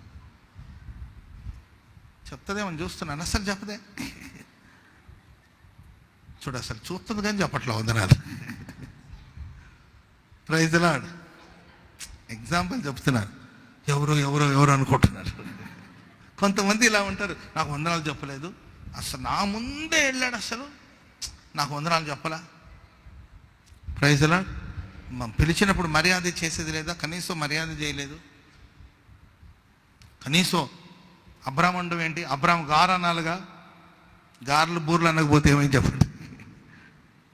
ఏంటంటే ఒక వ్యక్తి మనకు రెస్పెక్ట్, మనం ఎదురు చూడాల్సిన అవసరం లేదు. గౌరవించాలనేది ఉంటే వాళ్ళకి గౌరవిస్తారు, అడిగి మన గౌరవాన్ని తెచ్చుకోవాల్సిన అవసరం లేదు. ఒకడు కించపరిచినంత మాత్రం నా ఘనత ఏమి తగ్గిపోదండి. ఒకడు హెచ్చించినంత మాత్రం నేనేమో హెచ్చిపోను, ఒకడు మనల్ని కృంగదీసినంత మాత్రం మనం కృంగిపోం. యేసుప్రభు ఆ ఇంటికి వెళ్ళాడు, కనీసం కాళ్ళు కడుక్కోవడం నీళ్ళు. మరి ఎందుకు పిలిచినట్టు అంటే ఈయన ఒక పరిసయుడు, నేను ఆయనకి రెస్పెక్ట్ ఇవ్వడం ఏంటి, వస్తాడులే వచ్చి కూర్చొని తింటాడులే అని చెప్పుకొని అలా అనుకుంటూ ఉన్నాడు ఆయన. అంతలోపల ఈ పాపాత్మురాలిన స్త్రీకి యేసుప్రభు ఒకడు ఉన్నాడని తెలియగానే ఆ అమ్మాయి పరిగెత్తుకుంటూ వచ్చి ఆయన కాళ్ళ మీద పడి ఏడుస్తూ ఉంది. వెనక తట్టు నిలబడి ఆయన కూర్చొని ఉంటే తన కన్నీళ్లతో ఆయన పాదాలను తడుపుతుందండి. తన తల వెంట్రుకలతో ఆయన పాదాలని తుడుస్తుంది. మానక ఆయన పాదాలకు ముద్దు పెట్టుకుంటుంది. స్తోత్రం చెప్పండి అందరు గట్టిగా. ఇప్పటివరకు యేసుప్రభు ఏం అడగల, నీవు నా కాళ్ళు కడిగావా, నీవు నాకు ముద్దు పెట్టావా, ఇవన్నీ అడిగాడండి, ఏమీ అడగల. ఈయన మనసులో అనుకుంటున్నాడు, చూసావా ఈయన ఒక ప్రవక్త కదా, భక్తుడు కదా, భక్తుడికి ఆ మాత్రం తెలీదా? Praise the Lord. Abram pastor గారికి ఆ మాత్రం తెలీదా? ఆ పీటర్ పాస్టర్ గారికి ఆ మాత్రం తెలీదా? ఆ సంఘ పెద్దలు ఉన్నారు కదా యూనిఫామ్ ఆ మాత్రం తెలీదా? Praise the Lord. ఈ సారోన్ సిస్టర్ గారికి ఆ మాత్రం తెలీదా అంటుంటారు కదా, ఆ మాత్రం తెలీదా? ప్రవక్తలు కదా వీళ్ళు, సేవకులు కదా, ఆ మాత్రం తెలీదా? ఆమె ఒక పాపాత్మురాలు, ఆమె వచ్చి ముట్టుకుంటుంటే ఆ మాత్రం తెలీదా అని మనసులో, ఈయన ప్రవక్తే కదా, ప్రవక్త అయితే గుర్తుపట్టాలి కదా అంటుంటే, ఇదిగో సీమోను, హలో బ్రదర్ సీమోన్, నిన్నే నేను ఇంటికి వచ్చాను, నీవు నాకు కాళ్ళు కడుక్కోవడానికి నీళ్ళు ఇచ్చావా? ఇవ్వలేదు. నీవు నన్ను ముద్దు పెట్టుకున్నావా? ముద్దు పెట్టుకున్నా. కానీ ఈమె నేను వచ్చినప్పుడు నుండి ఆమె కన్నీళ్లతో నా పాదాలని తడుపుతూనే ఉంది. తన తల వెంట్రుకలతో నా పాదాలు తుడిచింది, మానక నా పాదాలకి ముద్దు పెట్టుకుంటుంది. ఈమె విస్తారంగా ప్రేమించింది కనుక ఈమె విస్తారమైన పాపములు క్షమించబడి ఉంది. స్తోత్రం చెప్పండి అందరూ గట్టిగా గట్టిగా. హల్లెలూయా. ఎవరిని కించపరచొద్దు, ఎవరిని హీనపరచొద్దు, ఎవరిని చిన్న చూపు చూడదు. నువ్వు నీతిమంతుడైతే మంచిదే, నువ్వు భక్తుడైతే మంచివాడివే, మంచిగా బ్రతకండి, అంతేగాని ఎవరిని చిన్నపు చూడడం, పాపలను చూసి అసహించుకోవడం, రోగులను చూసి అసహించుకోవడం, వాళ్ళకన్నా నేను గొప్పవాడిని, వాళ్ళకన్నా నేను భక్తుడిని, ఇలాంటి ఆలోచన మనకు వద్దు. ఆమెన్. Praise the Lord. చెప్పండి గట్టిగా హల్లెలూయా. బైబిల్ సెలవిస్తుంది, మొదటివాడు కడపటివాడు అవుతాడు, కడపటివాడు మొదటివాడు అవుతాడు. నేనే గొప్ప అనుకుంటారు. ఆ మాట కూడా చదువుని. లూకా సువార్త 13:28 లూకా 13:28. అబ్రహాము, ఇస్సాకు, యాకోబులు సకల ప్రవక్తలను దేవుని రాజ్యంలో ఉండుటయు వెలుపలికి త్రోయబడుటయు, వాళ్ళందరూ పరలోకంలో ఉంటారు, మీరు వెలుపలికి త్రోయబడతారు. మీరు చూచినప్పుడు ఏడ్చుచు పళ్ళు కొరుకుతారు. మరియు జనులు తూర్పు నుండి పడమట నుండి ఉత్తరము నుండి దక్షిణం నుండి వచ్చి దేవుని రాజ్యములో కూర్చుంటారు. ఇదిగో కడపటి వారిలో కొందరు మొదటి వారగుదురు, మొదటి వారిలో కొందరు కడపటి ఆ దిక్కు నుండి ఈ దిక్కు, తూర్పు నుండి పడవ నుండి ఉత్తర దిక్కు నుండి దక్షిణ దిక్కు నుండి అనేకులు వచ్చి దేవుని రాజ్యంలో కూర్చుంటారు, కానీ మొదటి వాళ్ళు కడపటి వాళ్ళు అవుతారు. కొందరు దేవుని రాజ్యంలో ప్రవేశిస్తారు, కొంతమంది వెలుపట చీకట్లోనికి త్రోయబడతారు, అక్కడ ఏడుపును పళ్ళు కొరుకుతూ ఉంటుందంట. కాబట్టి ప్రేమైన వారలారా, మనకు ఆసక్తి ఉండొచ్చు. యూదులు, ఇశ్రాయేలు ప్రజలు ఎంతో ఆసక్తి కలిగిన వాళ్ళు, కానీ వాళ్ళ ఆసక్తి జ్ఞానయుక్తమైనది కాదని బైబిల్ సెలవిస్తుంది. ఆసక్తి ఉంటుంది కొందరికి, పరిశుద్ధులే, భక్తులే, అంత మాత్రానికి ఇతరులు మనం చిన్నచూపు చూడకూడదు. నీవు మంచివాడివే, తండ్రితో ఎంతో సన్నిహితంగా ఉండేవాడివే, తండ్రి సహవాసులు ఉన్నవాడివే, తండ్రిని ప్రేమించిన వాడివే, తండ్రి సేవ చేస్తున్న వాడివే, తండ్రిని సేవిస్తున్న వాడివే, కానీ నీ తమ్ముడిని నువ్వు ప్రేమించలేకపోతున్నావు. Praise the lord. ఇంకొక విషయం చెప్పనండి, చిన్న కుమారుడితో వాళ్ళ నాన్న మాట్లాడా? చిన్న కుమారుడితో వాళ్ళ నాన్న మాట్లాడలేదా? తప్పిపోయిన కుమారుడితో వాళ్ళ నాన్న మాకేం తెలుసు పాస్టర్ గారు అంటే, బైబిల్ చదివితే తెలుస్తుంది. మాట్లాడా? రారా నానా కన్నా రారా అన్నాడా? ఏమీ మాట్లాడలేవాడు. తప్పు చేశాడు, తప్పు చేసిన శిక్ష ఉంటుంది. మౌనానికి మించిన శిక్ష ఇంకేముందండి చెప్పండి. Praise the Lord. మేమైనా తప్పితాలు చేసినప్పుడు యేసయ్య గారు వెండి గద్దించిన ఒక ఎత్తు అయితే, మాట్లాడిన అంతేక ఆ మౌనమే మమ్మను చంపేస్తుంది అంతేక. ఆయన మౌనంగా ఉంటేనే తట్టుకోలేము. Praise the Lord. హల్లెలూయా. మాట్లాడాడు వాళ్ళ నాన్న, పని వాళ్ళని పిలిచి, ఏరా బాబు ఈయన స్నానం చేయించండి, ఆ డ్రెస్ ఉంది కదా అది ఇతనికి తొడిగించండి, నా కుమారుడికి తప్పిపోయాడు తిరిగి వచ్చాడు, ఇతనికి మంచి వస్త్రాన్ని తొడిగించండి, ఆ ఉంగరం ఉంది కదా ఆ ఉంగరం ఇతని వేళ్ళకి పెట్టండి, ఆ చెప్పులు ఉన్నాయి కదా తీసుకొచ్చి ఇతనికి తొడిగించండి. Praise the lord. ఈరోజు మన ఇంట్లో ఫంక్షన్, ఈరోజు మన ఇంట్లో ఫెస్టివల్, ఈరోజు మన ఇంట్లో పండుగ. క్రొవ్విన దూడను వధించండి, రిలేటివ్స్ అందరిని పిలిపించండి, బంధువులందరినీ పిలిపించండి, వాయిద్యాలు వాయించే వాళ్ళని పిలిపించండి, సంగీత నాదాలతో దేవుని నామాన్ని మహిమపరుద్దాం. తప్పిపోయిన ఈ నా కుమారుడు తిరిగి వచ్చాడు. పని వాళ్ళకి చెప్పాడే తప్ప ఆ చిన్న కుమారుడు, నా చిన్నవాడ ఎక్కడికి పోయావురా నువ్వు, అరే నాన్న నీకు గుర్తుకు రాలేదా, ఏం మాట్లాడలా. చిన్న కుమారుడితో ఏం మాట్లాడలా, కానీ పెద్ద కుమారుడు వచ్చాడు, బయట ఉన్నాడని తెలియగానే లోపల ఉన్న తండ్రి వెలుపలికి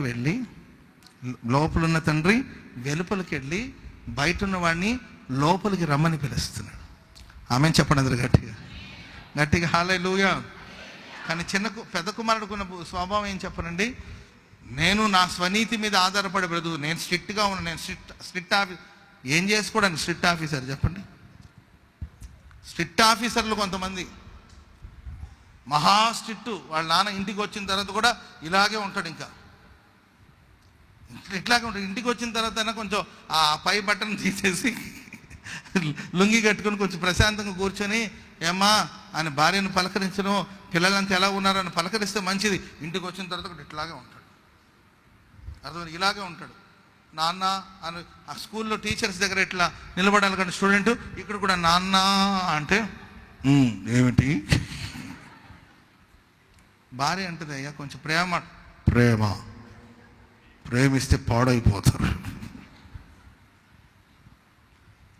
praise the Lord. Strict officer పెద్ద కుమారుడు. ఈయన ఏమనుకుంటే తెలుసా, నాలాగే మా నాన్న కూడా ఆలోచించాలి. మా నాన్న కూడా నాలాగా, నాన్న నేను స్ట్రిక్ట్గా ఉన్నాను, నువ్వు కూడా స్ట్రిక్ట్గా ఉండు, నువ్వు లూజ్గా ఉండి ఇంట్లో చేర్చుకుని ఏంది పంచాయతీ అంతా, ఏంది గోలేంది, ఆడేం చేశాడు గుర్తులేదా నీకు, నీ ఆస్తిని అంత వేషంతో పాటు చేశాడు, ఆడొస్తే విందేంటి. పెద్ద కుమారుడు తండ్రిని తనలాగా మార్చుకోవాలని కోరుకున్నాడు. ఈరోజు చాలామంది పరిశుద్ధులు, నీతిమంతులు, స్వనీతి మీద ఆధారపడేవాళ్ళు అందరూ నాలాగే ఉండాలి. Praise the Lord. నీవు ఉంటే ఉండు నాయన, మంచిదే. వారాన్ని నేను 3 రోజులు ఉపవాసం ఉండు, మంచిదేగా. 3 రోజులు కాకపోతే ఇంకో 3 రోజులు పెంచుకో, 6 రోజులు ఉండు, ఆదివారం తిను, సంతోషమే కదా. నేను 3 రోజులు ఉన్నాను, మీరు కూడా 3 రోజులు, నీ భక్తి అది, నీ ఉండు. ఉండలేని వాళ్ళని ఎందుకు నువ్వు ఇబ్బంది పడతావు. వాళ్ళ నాన్న కూడా బయటికి పిలిపించి బయటికి రప్పించి, నాన్న నువ్వు స్ట్రెట్గా ఇడే కూర్చో, నువ్వు పోవద్దు లోపలికి అంటాడు. అరే కాదురా, అందరు బంధువులు, నువ్వు కూర్చో, ఇడే కూర్చో, నేను కావాలా వాడు కావాలా, అది కాదురా నాన్న అంటే. కుమారుడు తండ్రిని కూడా తనలాగా మార్చుకోవాలని కోరుకున్నాడు, కానీ తండ్రి తన కుమారుని తనలాగా మార్చుకోవాలని కోరుకుంటున్నాడు. చెప్పండి కూడా అందరూ గట్టి గట్టి గట్టి గట్టిగా. కాదు నా వాడు చనిపోయాడు, మృతి పొందాడు, నేను వాడితో కూడా మాట్లాడాలి, కానీ నేను నీతో మాట్లాడుతున్నాను. నువ్వు పరిశుద్ధుడివి, అందుకే నీతో మాట్లాడుతున్నాను. నీ పరిశుద్ధుడు, అందుకే నీ దగ్గర సమయాన్ని స్పెండ్ చేస్తున్నాను. నీ పరిశుద్ధుడు కనుక నీ కోసం నేను బయటకు వచ్చాను. లోపలికి రమ్మని పిలిచాడు. బహుశా ఆయన వెళితే బాగుండేది, వెళ్ళాడో లేదో మనకు తెలియలేదండి. అక్కడ క్లోజ్ చేసేసారు. Praise the Lord. ఇది పార్ట్ 2 ఉంటే బాగుండేదేమో ఏంటండి, ఇది పార్ట్ 2 ఉంటే బాగుండేదేమో, కానీ అంతటితో క్లోజ్ చేశారు. దీనికి ముగింపు మనకు కావాలంటే ఖచ్చితంగా మనం పరలోకానికి వెళ్ళి ప్రభుని అడగాల్సిందే. ప్రభువా, ఇంతగా పెద్ద కుమారుడు లోపలికి వెళ్ళాడో లేదని అక్కడ అడిగి తెలుసుకోవాల్సిందే. సరే, నాకు వెళ్ళి తెలుసుకోవాలని ఉంది, తెలుసుకొని మళ్ళా వస్తే చెప్పొచ్చు మీకు, నేను రాకపోతే మీరు వచ్చినప్పుడు అక్కడ చెప్తా. Praise the lord.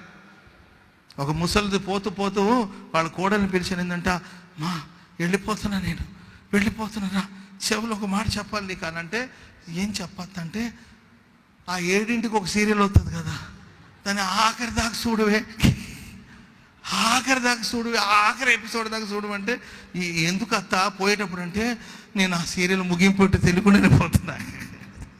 దాన్ని ముగింపు చూసి నువ్వు కూడా ఒకరోజు పైకి వస్తావు కదా, అప్పుడు ఆ ఎపిసోడ్ నువ్వు నాకు చెప్తావు. అట్లా. సో ఇది అంతటితో క్లోజ్ అయింది.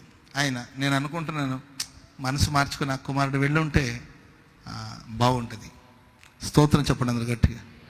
లేదు, స్వనీతి పరుడుగా ఉండి నేనే నీతిమంతుడని తన స్వనీతి మీద ఆధారపడి ఒకళ్ళు బ్రతుకుంటే అది ఆ పెద్ద కుమారుడికి ఒక విషాదం, అదొక విషాదమైన ముగింపు. ప్రేమైన వాళ్ళారా, ప్రియులైన పిల్లల వలె మనం నడుచుకుందాం. ఆమెను చెప్పండి అందరూ గట్టిగా, చెప్పండి గట్టిగా. హల్లెలూయా. తండ్రిని ఇబ్బంది పెట్టొద్దు. ఇటు భూలోకపు తండ్రినే కానీ పరలోకపు తండ్రినే కానీ ఇబ్బంది పెట్టొద్దు. వాళ్ళు ఏది ఇస్తే అది తీసుకోండి. ఆమె ఆశ విషయాలు కూడా వాళ్ళు ఏమి ఇస్తారో అది తీసుకోండి. పోట్లాటం వద్దు. వాళ్ళు మనస్ఫూర్తిగా దీవించి మనకి ఇచ్చిన ఒక పిడికిడి విత్తనమైన అది మన గొప్ప ఆశీర్వాదాన్ని ఇస్తుంది. హక్కు కోసం పోరాడొద్దు. ఆ ప్రేమించి తండ్రి మనకి ఏది ఇస్తాడో అది తీసుకోండి. ఆమె తల్లిదండ్రుల సహవాసంలో ఉండండి. తండ్రితో టైం స్పెండ్ చేయండి. తల్లితో సమయాన్ని గడపండి. పరలోకమందున దేవుని సహవాసంలో ఉండండి. తల్లిదండ్రులకు దూరం కావద్దు. తల్లిదండ్రులను దూరంగా పెట్టాలనుకోవద్దు. తల్లిదండ్రులని క్షోభకు గురి చేయొద్దు. తల్లిదండ్రులని మానసికంగా కృంగిపోయేటట్లు చేయొద్దు. వాళ్ళ సహవాసంలో మీరు ఉండండి. అండ్ తల్లిదండ్రులను సేవించండి. పరలోకమందున తండ్రిని సేవించండి. ఆమె చెప్పండి గట్టిగా. దాసుడు దాసుడేనండి, కుమారుడు కుమారుడు. ఆమె మన పరిచర్య ఇంత ప్రగతి పదంలో సాగిపోవడానికి మన దగ్గర ఎవరు పనివాళ్ళు లేరండి, అందరూ పిల్లలే. ఆమెను చెప్పండి గట్టిగా. ఇక్కడ ఎవరు పనివాళ్ళు, హోసన్నా మినిస్ట్రీస్లో పనివాళ్ళు ఎవ్వరు లేరు. ఇక్కడ ఉన్న వాళ్ళు పనివాళ్ళు ఎవరు లేరండి. ఆల్మోస్ట్ అందరూ మన పిల్లలే. ఏ పరిచర్య చేసేవాళ్ళైనా, బాత్రూమ్ కడిగేదాన్ని మొదలుకొని, ఆ పావురాలకు విత్తనాలు వేసేవాళ్ళు మొదలుకొని, డ్రైవింగ్ చేసేవాళ్ళు మొదలుకొని, ఎవరు మినిస్ట్రీస్లో పనివాళ్ళు, హోసన్నా మినిస్ట్రీస్లో పనివాళ్ళు ఎవరు లేరండి. అందరూ దేవుని పిల్లలు. ఈ హోసన్నా కుటుంబానికి చెందిన వాళ్ళు, ప్రియులైన పిల్లలు. Praise the Lord. అందుకొరకు దేవుని పోలి నడుచుకుంటున్నారు. వారి అవసరాల అక్కర్లన్నీ పరలోకమందున దేవుడు తీరుస్తూ ఉన్నాడు. ఆమేన్. మంచిది. లేచి నిలబడండి, ఒక చిన్న ప్రార్థన చేసుకుందాం. పరిశుద్ధుడా యేసయ్యా, నీకు స్తోత్రములు. 3వ ఆరాధనని ఆశీర్వాదకరంగా జరిగించారు. ప్రతికూల వాతావరణం ఉన్నప్పటికీ నాయన, నీ ప్రజలు ఎంతో ఆసక్తితో నీ మందిరావరణములోనికి వచ్చి ఉన్నారు. మీ సేవకుని కూడా బలపరిచి మాకందరికి అవసరమైన మాటలు నీవు అనుగ్రహించినందుకై ప్రభువా నీకు స్తోత్రం. యెహోవా ఇల్లు కట్టని ఎడల కట్టువారి ప్రయాస వ్యర్థమని, యెహోవా పట్టణమును కాపాడకపోతే కావలి కాయవారు మేల్కొనేనుట వ్యర్థమని, తన ప్రియులు నిద్రించుచుండగా ఆయన వారికి ఇచ్చుచున్నాడని నువ్వు సెలవిచ్చినందుకై నీకు స్తోత్రం. మేము వేకువనే లేచి కష్టార్జితమైన ఆహారం తినుచుండుట కూడా వ్యర్థమని, అయ్యా నీ ప్రియులకు నువ్వు ఇచ్చే దేవుడవని నువ్వు సెలవిచ్చినందుకై నీకు స్తోత్రములు. మేము ప్రియులైన పిల్లల వలె దేవుని పోలి నడుచుకోవాలని కూడా మమ్మలను హెచ్చరించినందుకై నీకు స్తోత్రములు. మేము ప్రియులుగా నీకెప్పుడు మార్చబడతామో లేఖనాల్లో నుంచి నువ్వు మాట్లాడినందుకై ప్రభువా నీకు స్తోత్రములు. అయ్యా చిన్న కుమారుడు పెద్ద కుమారుడి యొక్క జీవితం ద్వారా మాకు అనేక పాఠాలు నువ్వు నేర్పించినందుకై నీకు స్తోత్రములు నాయన. పెద్ద కుమారుడైతే అయ్యా తండ్రిని ఎన్నో ఏండ్ల నుంచి సేవించాడని, తన తండ్రిని ఏ విషయంలో కూడా దుఃఖపెట్టలేదని, తండ్రి సహవాసములోంచి ఎప్పుడూ బయటికి వెళ్ళలేదని అయ్యా చక్కటి ఆత్మీయ విషయాలను మీరు మాకు బోధించినందుకై ప్రభువా నీకు స్తోత్రములు అయ్యా. చిన్న కుమారుడు తండ్రిని ఎంతో దుఃఖపెట్టాడు. తన ఆస్తిలో భాగమిమ్మని అడిగి దూర ప్రయాణం వెళ్ళి దుర్వ్యాపారము చేసి ఆస్తినంతటిని పాడు చేశాడు నాయన. కానీ పెద్ద కుమారుడైతే తండ్రిని విడిచిపెట్టి వెళ్ళలేదు. తండ్రిని ఎప్పుడు కూడా ఆస్తిలో భాగమిమ్మని తండ్రిని దుఃఖపెట్టలేదు నాయన. ఆనాడు ఏశావు కూడా అయ్యా ఇస్సాకు యాకోబును ఆశీర్వదించిన తరువాత ఏశావు వచ్చి తండ్రి నాకు ఒక్క దీవెన కూడా లేదా అన్నప్పుడు, ఇదిగో నీ నివాసము భూసారము లేక ఉంటుందని, నీ సహోదరునికి నీవు దాసుడు వగుదామని ఇస్సాకు నాయనా దీవించినప్పటికీ అయ్యా తండ్రి ఏశావు నాయనా దీవెనను స్వీకరించాడు నాయన. ఇస్సాకుని ఎప్పుడు కూడా దుఃఖపరచలేదు తండ్రి.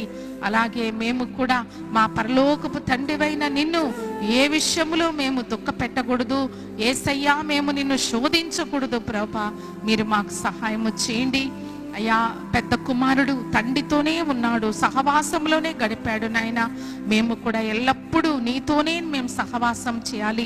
మా సహవాసం అయితే తండ్రితో కూడాను ఆయన కుమారుడైన క్రీస్తు యేసుతో కూడా ఉన్నదని నువ్వు సెలవిచ్చినందుకై ప్రభువానికి స్తోత్రములు.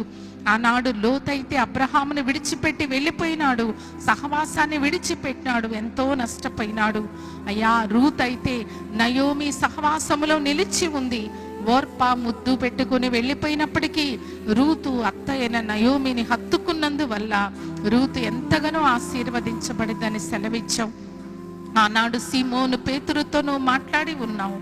మీరును నన్ను విడిచిపెట్టి వెళ్ళిపోవలనా అని అడిగినప్పుడు సీమోను పేతురు ఎవని వద్దకు వెళ్ళుదుము ప్రభువా, నీవే నిత్య జీవపు మాటలు కలవాడవని ఏ రీతిగా నేను హత్తుకుని సీమోను పేతురు జీవించాడో మా ఆత్మీయ జీవితాల్లో కూడా యేసయ్యా మేము నీతో సహవాసం చెయ్యాలి, నీతోనే గడపాలి, నీ మందిరములో నాటబడాలి, నీ ఆవరణములో వర్ధిల్లాలి నాయన.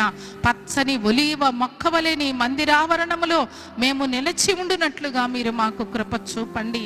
అలాగే నాయన పెద్ద కుమారుడు ఎన్నో ఏండ్ల నుండి నిన్ను సేవించాడు, నీ ఆజ్ఞని ఎన్నడూ మీరలేదు ప్రభా. మేము కూడా నీ ఇంట్లో నీ సేవ చెయ్యాలి, నీ పరిచర్య చెయ్యాలి.